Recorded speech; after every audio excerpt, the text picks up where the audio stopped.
मैं डॉक्टर राहुल जैन आज आपके लिए एक बहुत ही इम्पोर्टेंट कंटेंट लाया हूँ इस वीडियो में कि जो 11 कॉमन मिस्टेक्स है जो कि आम पब्लिक कर रही है और अपने दांतों का ख्याल वो उसके कारण रख नहीं पा रही है। मतलब सबको पता है कि मुझे क्या करना है क्या नहीं करना है, फिर भी मैं देख रहा हूँ कि ये 11 जो है जो हमारे पेशेंट आते हैं उनमें से वो बहुत सारी चीज़ें बताते रहते हैं कि नहीं, हाँ वो मिस्टेक कर रहे हैं। मतलब 80% लोगों को मैं देख रहा हूँ कि वो इन मिस्टेक्स में से वो कुछ ना कुछ तो वो जरूर करते हैं। तो आज मैं इन 11 मिस्टेक्स के बारे में ही आपको मैं डिस्कस करूंगा। और अगर आपने इन 11 मिस्टेक्स में से आपने इनको समझ लिया और इनको आपने सुधार लिया तो आपके बहुत सारे डेंटिस्ट के पास जाने के पैसे बच सकते हैं, है ना।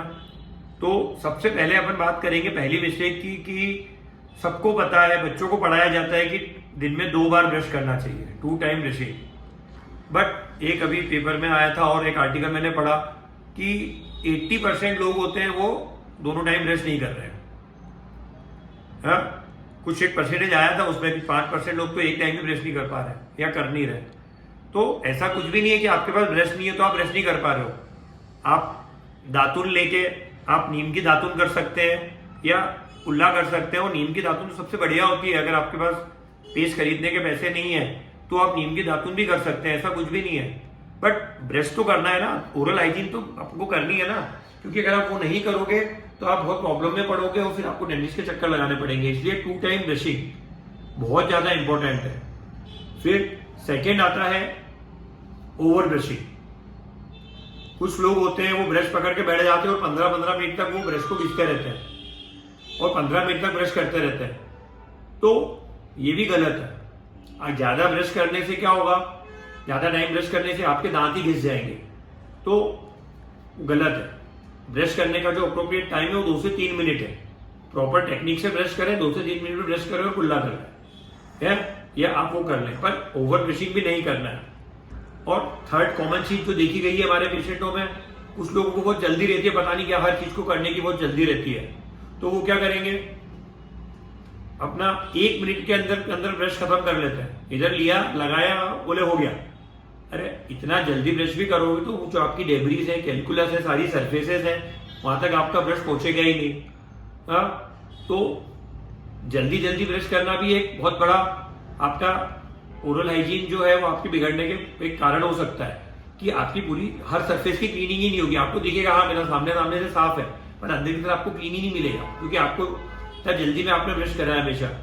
ठीक है, आती है कि अगर आप फ्लोरिडेटेड टूथपेस्ट यूज कर रहे हैं, कॉमन आपके इसके लिए आपको कैविटी है या डॉक्टर ने आपको प्रिस्क्राइब किया फ्लोरिडेटेड टूथपेस्ट आप यूज कर रहे हैं, जो अपने बच्चे होते हैं जनरली वो भी फ्लोरिडेटेड टूथपेस्ट यूज करते हैं, है ना। तो फ्लोरिडेटेड टूथपेस्ट अगर अपन यूज कर रहे हैं तो अपन को या तो उसको 5 मिनट लगा के रख दें और उसके बाद ब्रश कर लें, और आधा घंटे तक अपन को उसमें पानी से या उससे कुल्ला नहीं करना है। क्यों? क्योंकि जो फ्लोराइड होता है ना वो बहुत इंपॉर्टेंट कंटेंट होता है आपकी कैविटी को रोकने के लिए, आपके मुंह के एसिड को रोकने के लिए। तो वो जब तक कम से कम भी 20-25 मिनट तक अगर आपके मुंह में नहीं रहेगा फ्लोराइड, तो वो फिर आपका एसिड बनना नहीं रोक पाएगा और कैरियस प्रोसेस को नहीं रोक पाएगा, है ना। आप माउथ वॉश कर सकते हैं फ्लोरिडेटेड और उसके बाद, बट ब्रश करने के आधा घंटे के तक आपको कुछ खाना पीना नहीं है।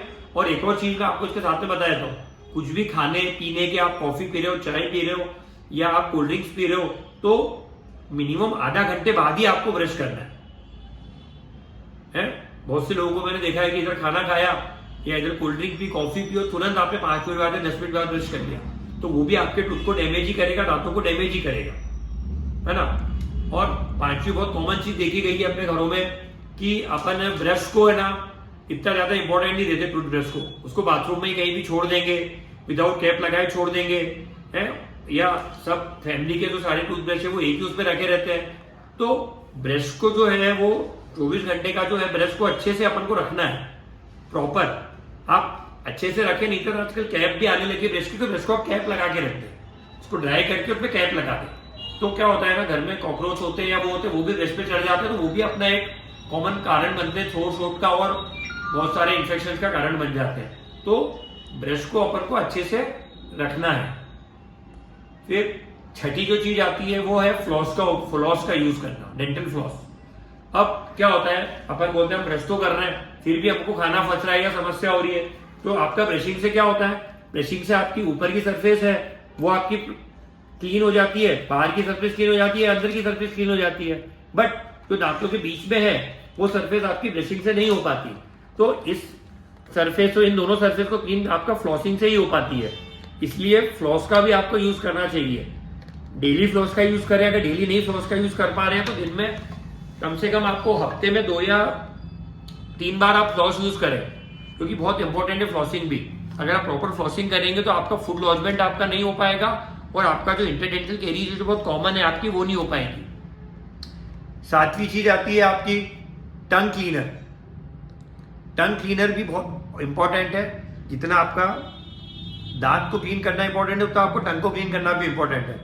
टंग भी अगर अच्छे से क्लीन नहीं हो रही है और उस पर भी आपके बैक्टीरिया वायरस जमा हो रहे हैं तो वो भी आपकी मुंह की बदबू का कारण बनते हैं, गम डिसीज का कारण बनते हैं।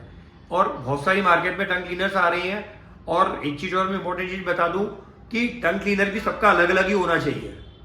घर में कॉमन टंग क्लीनर भी नहीं होना चाहिए। जैसे आपका ब्रश सबका अलग अलग होता है वैसे टंग क्लीनर भी सबका अलग अलग होना चाहिए। और प्रॉपर आप उसको एक अलग से पैकेट में रखें या अपने उसको अलग से रखें, है ना। ये कॉमन सी चीज है, सबको पता है, पर फिर भी अपन लोग उसको फॉलो नहीं कर पाते, है ना। अब 8वें नंबर पे आता है कि मैं कैसा टूथब्रश यूज करूं। तो बहुत से लोगों को हार्ड टूथब्रश पसंद आता है, बिना हार्ड के उनको मजा नहीं आता। बट अगर आप हार्ड टूथब्रश यूज करेंगे तो आपके गम्स घिस जाएंगे, ब्लीडिंग गम्स होएगा या गम्स कमजोर हो जाएंगे और आपके दांत भी घिस जाएंगे। इसलिए अगर आपका नॉर्मल हाइजीन है, आपको कोई डेंटल प्रॉब्लम नहीं है, फिर भी आपको मीडियम सॉफ्ट ब्रश ही यूज करना चाहिए। और अगर आपके दांतों में सेंसिटिविटी है, आपको ब्लीडिंग गम्स की प्रॉब्लम हो रही है या गम्स आपके सॉफ्ट है, तो आप सॉफ्ट टूथब्रश का यूज कर सकते हैं। नंबर पे आती है प्रॉब्लम कि मैं ब्रश कैसे करूं, ब्रशिंग टेक्निक। तो प्रॉपर ब्रशिंग टेक्निक फॉलो करें आप लोग, है ना। मैंने पहले भी एक वीडियो बनाई है ब्रशिंग टेक्निक पे, पर मैं आपको फिर से बता देता हूं कि अपन जनरली क्या करते हैं, ऐसा वर्टिकल टूथब्रशिंग करते हैं तो उससे प्रॉपर क्लीनिंग नहीं होती है। ऊपर से नीचे और नीचे से ऊपर हॉरिजॉन्टल टूथब्रशिंग करना है। अगर ये नहीं होता तो सर्कुलर मोशन में ब्रशिंग करना है। और सबसे ज्यादा जो कैलकुलस जमा होता है वो लोअर एंटीरियर्स की बैक सरफेस पे जमा होता है, इधर पीछे। तो इधर भी पीछे भी आपको ब्रश ले जाके ऐसे ऐसे फेरना है ना। ऊपर के दांतों में भी अंदर से आपको ब्रश फेरना है और आपको ऐसे ब्रश लेके ऐसे ऐसे ब्रश करना है, इधर भी सर्कुलर मोशन में। इसलिए या तो हॉरिजॉन्टल टूथब्रशिंग करें या सर्कुलर मोशन में टूथब्रशिंग करें, ठीक है। और एक और चीज आती है जो 10वें नंबर पे है कि टूथ ब्रश को आपको कितने समय बाद बदल देना चाहिए। तो ये आप खुद देख के समझ जाएंगे कि आपको टूथब्रश बदल देना चाहिए। जनरली बोला जाता है कि 4 से 5 महीने में आपको टूथब्रश बदल लेना चाहिए। मैं कह रहा हूँ 6 महीने में तो आप टूथब्रश आपको मिनिमम बदल ही लेना चाहिए ना। जनरली 3 महीने में बदल लेना चाहिए। वो आपकी ब्रशिंग टेक्निक पे डिपेंड करता है। कुछ लोग बहुत ज्यादा जोर जोर से ब्रश करते हैं या ज्यादा प्रेशर लगा के ब्रश करते हैं तो उनके ब्रशेस जल्दी खराब हो जाते हैं। तो कोई ऐसा पर्टिकुलर समय नहीं है कि आपको कब ब्रश करना पहले, पर जब आपका टूथब्रश ब्रश खराब हो जाए तो आपको वो ब्रश को बदलना है, बहुत जरूरी है। आप बाकी सब चीजें के लिए इतना अलर्ट रहते तो टूथब्रश के लिए भी इंपॉर्टेंट रहे और उसको समय समय पे उसको चेंज भी करते रहे, ठीक है। और आखिरी वाली जो परेशानी है 11वीं, वो लीस्ट बट सबसे इंपॉर्टेंट है कि अकेली दर्द होने पर या सेंसिटिविटी होने पर या सीवियर प्रॉब्लम होने पर ही आपको डेंटिस्ट के पास जाते हैं। अदरवाइज आप लोग डेंटिस्ट के पास विजिट ही नहीं करते हैं। तो ये इससे आपकी परेशानियां ही बढ़ना है। थोड़ी सी प्रॉब्लम होने पे भी अगर आप या कुछ प्रॉब्लम नहीं भी है तो भी आप अगर रेगुलर डेंटल विजिट कर रहे हैं, डेंटल क्लिनिक विजिट कर रहे हैं, तो ये आपका इसमें बहुत बड़ा फायदा हो सकता है। क्यों अकेला मेरे को दर्द होगा तो मैं जाऊंगा, मुझे तो कोई प्रॉब्लम नहीं है तो मैं क्यों जाऊं। तो बहुत सारी बार ऐसी चीजें होती है जो कि अगर आप रेगुलर डेंटल क्लिनिक विजिट कर रहे हैं तो वो प्रॉब्लम्स आपको अर्ली स्टेज में पता लग जाएंगे, उनका ट्रीटमेंट हो जाएगा, बड़ा ट्रीटमेंट नहीं कराना पड़ेगा। बहुत सी बार देखा गया कि मैंने मेडिकल स्टोर से दवाइयां ले ली, अब मेरा दर्द ठीक है तो अब मैं क्यों जाऊं। अरे भैया उस समय आपकी इमरजेंसी में ले ली दवाइयां, आपका दर्द ठीक हो गया, और जब भी आपको समय मिला तो आप डेंटिस्ट के पास जाइए, दिखाइए। क्योंकि होगा क्या, अगले महीने या 2 महीने बाद या 6 महीने बाद वो बीमारी फिर से आएगी और वो उसका डबल रूप लेके आएगी। इसलिए रेगुलर डेंटल विजिट हर 6 महीने में जरूरी है, ठीक है। तो इनको आप फॉलो करिए और अपना डेंटल हाइजीन को अच्छा रखिए।